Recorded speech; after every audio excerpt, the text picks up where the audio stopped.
Hello, hello, hello, hello, bienvenue sur le lundi décalé de votre semaine. J'espère que vous allez bien, que vous avez passé un bon week-end. On est en direct. Euh, alors, je vais me connecter pour pouvoir voir un petit peu vos commentaires. Je me mets dessus, je mets un coucou. N'hésitez pas à commenter ceux qui sont en direct. Vous me marquez hashtag direct et pour ceux qui sont en replay. Pardonnez-moi, marquez-moi hashtag replay. On va parler cette semaine des blessures, enfin cette semaine. C'était le thème de la semaine dernière.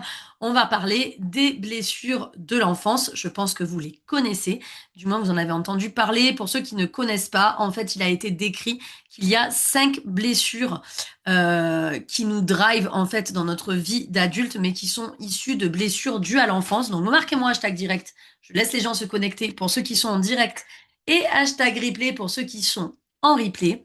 Et donc, on va citer ces 5 blessures déjà, puis après, je vais vous les détailler. Et j'aimerais bien que dans le chat, vous me marquiez euh, laquelle correspond à vous. Voilà, quelle blessure correspond à vous.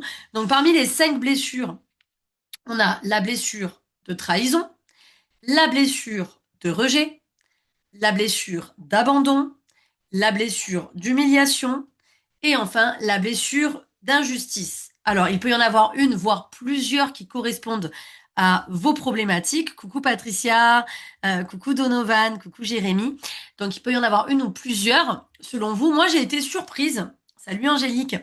J'ai été surprise parce que je pensais que j'en avais une et en fait je me suis rendu compte que j'en avais une deuxième qui était annexe et finalement c'était cette deuxième-là qui drivait un petit peu mon comportement d'aujourd'hui parce que oui, il y a toujours un comportement dû à ces blessures et même plus, il y a des livres. Coucou Cédric et Seb, il y a des livres qui ont carrément démontré, je me rappelle plus d'ailleurs quel livre c'est, mais qui ont démontré que suivant les blessures, il y a des physiques qui, euh, qui sont, euh, qui sont correspondants à certaines blessures. Donc il y a des physiques qui sont plus ou moins grands, plus ou moins maigres, plus ou moins courbés et qui correspondent à ces blessures de l'enfance. Alors, c'est pas systématisé, mais ça serait intéressant de creuser la chose. Je vous invite à regarder un petit peu les livres sur les blessures de l'enfance qui décrit ça. En tout cas, elles existent bel et bien.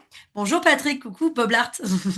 Elles existent bel et bien et je vais commencer par vous les détailler et je voudrais bien que dans le chat, vous me disiez le hashtag et nom de la blessure qui correspond si cela vous interpelle.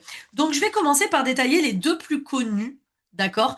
La plus connue et notamment celle que on a beaucoup nous en tant que neuroatypiques, c'est la blessure de rejet. La blessure de rejet, ce sont en général des enfants qui ont été soit ignorés, soit rejetés par leurs parents. D'accord. Euh, Ignorés, rejetés, c'est-à-dire qu'on les a mis de côté et qu'on ne s'en est pas trop occupé, on les a rejetés pour ce qu'ils sont. Qu'est-ce que ça donne comme personne et personnalité à l'âge adulte? Quelqu'un qui a la blessure de rejet, il a plutôt le masque du fuyant.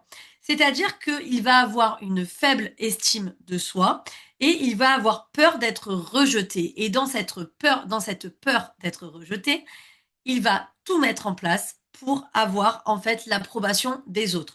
Donc c'est un profil qui va chercher systématiquement l'approbation de l'autre par peur d'être rejeté. Qui se reconnaît dans la peur du rejet, dans la blessure de rejet? Vous pouvez marquer hashtag rejet pour la blessure. Oui, merci Patricia, c'est ça. Je savais que c'était Bourbeau, mais je me rappelais plus que c'était le livre Les 5 blessures de l'âme. Effectivement, c'est Les 5 blessures de l'âme de Lise Bourbeau. Merci Patou. Coucou Céline. Donc, qui a l'impression d'avoir cette blessure-là, la blessure de rejet? Donc, vous allez marquer hashtag rejet en commentaire et qui a l'impression effectivement d'être systématiquement dans la recherche de l'approbation de l'autre. Je te laisse marquer hashtag rejet si tu te sens concerné par cette blessure-là. Je vais en attaquer une seconde. La blessure de l'abandon. La peur de l'abandon. La blessure d'abandon, en fait, c'est un enfant qui a été abandonné ou négligé entre 0 et 3 ans. D'accord. Euh, Abandonné ou négligé entre 0 et 3 ans. Alors attention, quand on dit pareil, ignoré ou rejeté par les parents, ça peut être un truc que vous avez vécu. Ça peut être un truc que vous avez vécu.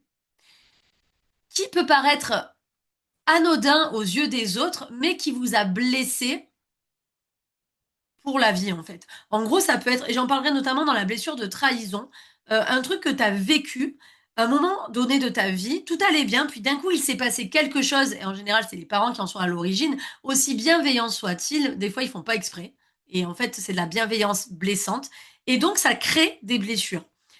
Et puis il y a aussi des parents qui sont pas bienveillants du tout et qui créent aussi des blessures, c'est logique. Donc, la blessure d'abandon, c'est un enfant qui est abandonné ou négligé plutôt entre 0 et 3 ans. Et ça donne quoi comme adulte? Ça donne le masque du dépendant. C'est-à-dire qu'il y a une peur viscérale d'être abandonné et donc ce sont des gens qui cherchent absolument à être aimés et approuvés. Donc, on est carrément sur de la dépendance affective. Ce sont plutôt des profils qui ont des difficultés à prendre des décisions seul et à se fixer des objectifs clairs et définis.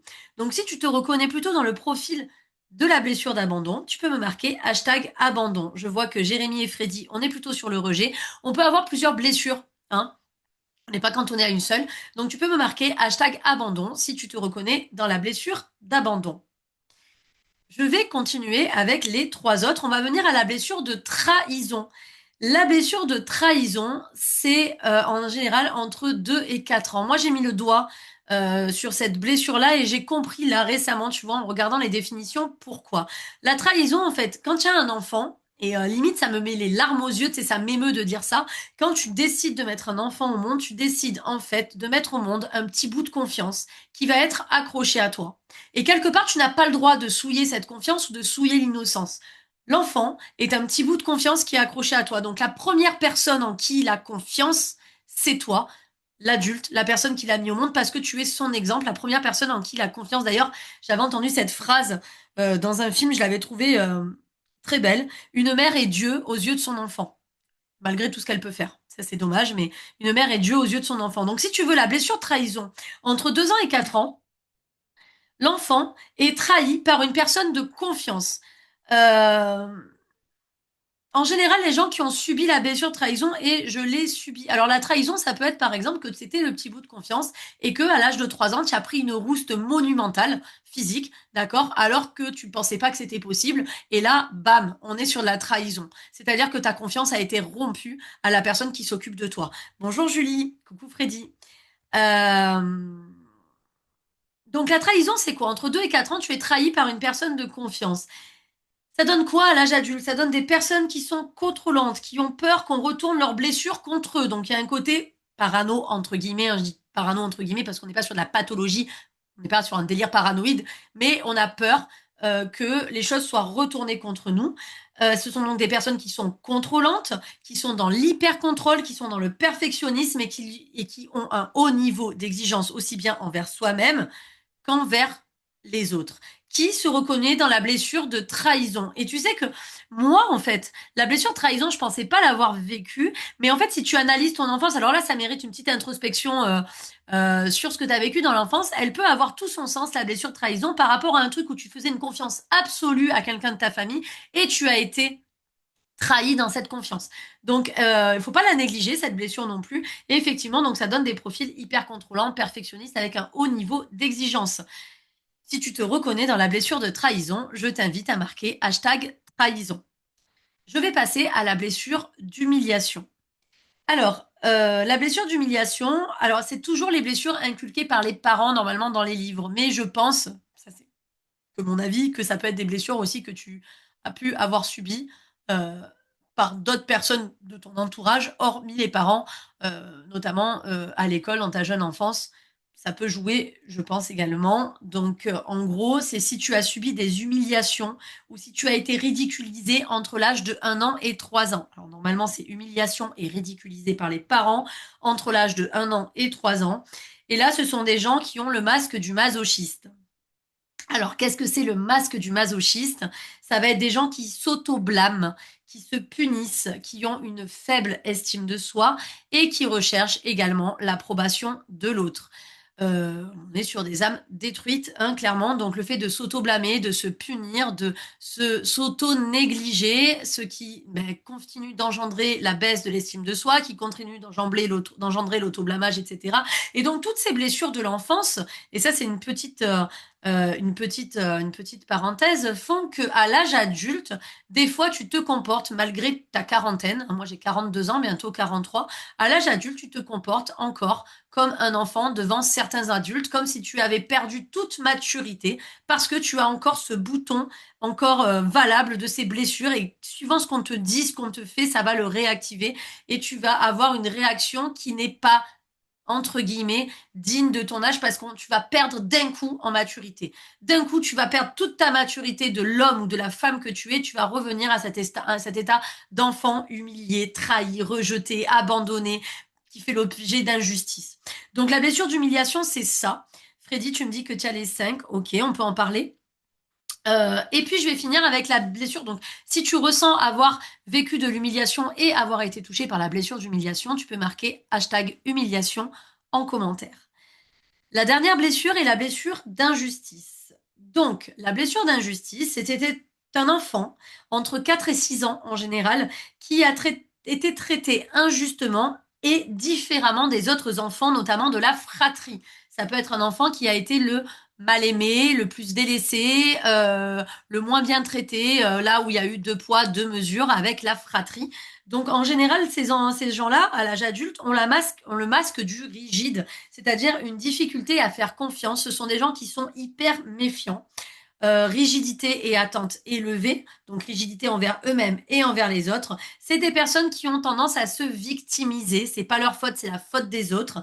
C'est pas une critique, hein. Attention, je ne critique pas. Quand je dis ça, c'est pas critiquer quelqu'un, c'est vraiment être factuel. En général, les gens qui ont vécu l'injustice sont des gens qui gardent cet état de victime à l'âge adulte.